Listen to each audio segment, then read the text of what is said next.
Red book రాజ్యాంగమా? ఎవడయ్యా నీకు చెప్పింది? There is only భారతదేశ రాజ్యాంగం ఒకటే ఉంది, constitution of India, only that will prevail.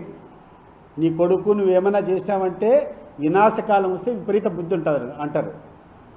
ఈ విపరీత బుద్ధి వచ్చి నువ్వు చేస్తున్నావు.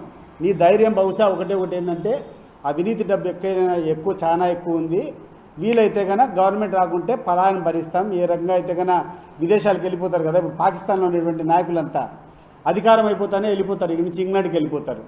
సో అట్లా ఆ రకంగా నువ్వు వెళ్ళిపోవాలనుకుంటాడు. కుదరదమ్మా, కుదరదు. చూపిస్తాం మీకు. నీకు ఒకటే ఒక ఛాలెంజ్ విసురుతున్నా, లోకేష్ గారు, నీకు ధైర్యం ఉంటే రేపు